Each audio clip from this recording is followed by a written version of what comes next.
Only 4 more episodes, though, of Raw on USA before the show moves to Netflix and moves back to 3 hours. I'm already in an early period of mourning here. I'm enjoying 2-hour Raws. I mean, you could say what you want to about it.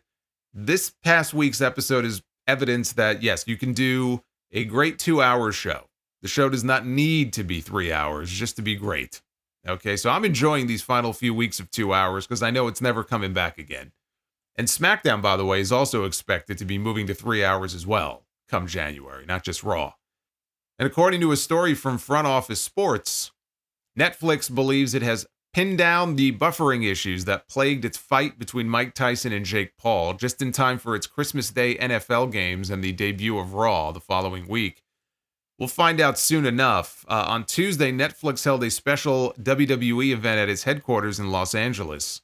With executives, they were mingling with management types like Paul Levesque and Nick Khan. And there was some talent there. Cody Rhodes, CM Punk, Seth Rollins, Becky Lynch was there, which all but confirmed that she's going to be back soon. Possibly on that January 6th show.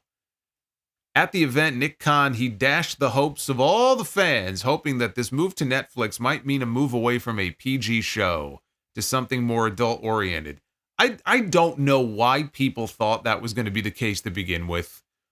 I mean, they may not have to edit out the crowd chants the way they did on Fox and the way they do on USA now. I mean, that'll be nice.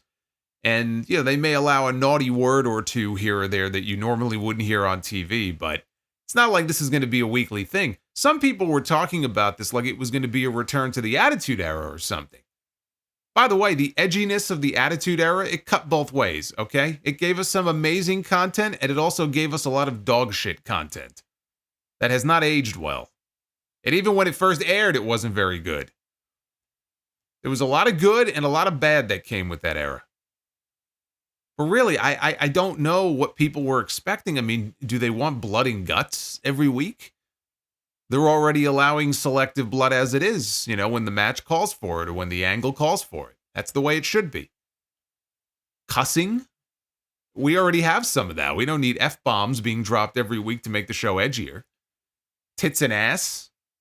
Evening gown matches? I mean, they're not going back to that.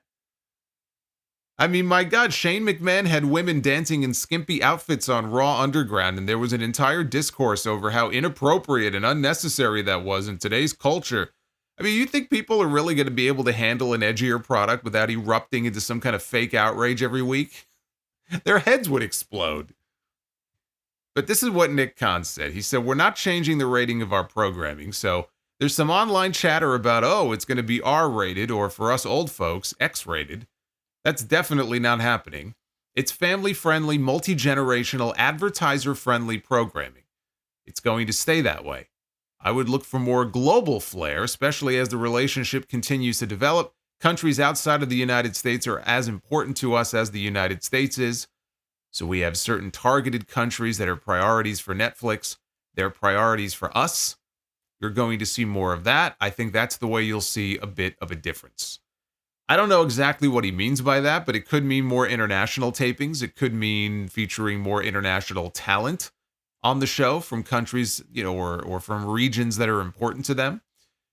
So think Tony Khan, for example, and what he's doing now with their Fox Sports Mexico deal, right? He wants to feature more luchadors like Hologram and the Beast Mortos, right? I think if the Beast Mortos ever makes the jump to WWE, Tony's going to need therapy. He's going to be so upset. And then they'll just shorten his name to Morty. That's what he'll be in WWE. PW Insider also reported a major change to the way Raw airs going forward. According to sources in WWE, the show will air live no matter what, regardless of where in the world they may be taping any given week. So think of some of those European shows, right? Those UK Raws that air in its normal time slot, but the spoilers are around all day because it was taped 6 hours ahead. That will no longer be the case. I mean, it will be if you still wait until, 8 o'clock at night to watch the show. You'll have to avoid spoilers. But the show will stream live as it happens on Netflix. And then they'll have a video on demand replay going up ASAP after the show ends. So no more tape delays. If you want to watch the show live, you'll be able to watch the show live, whether it's 1 o'clock in the afternoon, 2 o'clock in the afternoon, 5 o'clock, whatever it is. So, I mean, think about that huge European tour they have coming up in March. This is probably their most ambitious international tour they've ever done pre-WrestleMania. Normally, they go on international tours after WrestleMania. This one's the month before WrestleMania. And they're doing an 11-city tour. They're going to start in Barcelona for SmackDown, which would be unaffected by all this. So that'll still be tape delayed. Then they're going to move to Germany. Then they're going to Belgium. And that Belgium show is a live Raw. And then the next week, the show is in Glasgow, Scotland, and then London, England after that. So those 3 shows are going to air live in the afternoon over here. But what I'm really interested in is where the Raw archives are going to end up, because I noticed on Peacock, you may have noticed this too, it says the entire library of Raw episodes from 1993 all the way to the modern day are leaving Peacock at the end of this month. Same exact thing happened when NXT moved from USA to the CW network. The entire library just disappeared. Now, the belief was that they were moving it to the CW app, and you could stream it from there. But last I checked, the only thing they had available for streaming were the current episodes that they archive after they air on the CW. You cannot just go ahead right now and find old episodes of NXT from before that. We still have no access to that. And there's been no clarification on why. There's been no clarification on if we're going to get access to them again anytime soon. And I'm worried about that with Raw now. I would think they would be shifting over to Netflix because Raw itself is moving over to Netflix, but there's still been no clarification from WWE about that. The only thing we've heard is Netflix saying that select programming from the archives will be available in January. But what the hell does that mean? Nobody knows. Are they moving to Netflix? Are they moving all the episodes to their Vault channel on YouTube? Is that why the Vault channel was conceived of in the first place? Because they knew this was coming? And they're just going to put the episodes there? I mean, they've been posting a lot of full shows on there recently, but they're completely random. It's not like they're organized in any way. At least, I mean, I hope if they do this, they could at least create some kind of playlist. You know, they're just random uploads. We even got a full episode of Shotgun Saturday Night from Penn Station. That's the best quality you'll find that episode in anywhere. They don't even have those episodes of Shotgun on Peacock. Yesterday, I think it was in the afternoon yesterday, they streamed an entire episode of Saturday Night's Main Event from 1988. Now they've started posting full documentaries. They uploaded the CM Punk Best in the World documentary. They uploaded the Ladies and Gentlemen, My Name is Paul Heyman documentary from 10 years ago. If they end up on YouTube, I mean, it's better than nothing, but I doubt they're all going up at once. It would probably be uploaded piecemeal over time.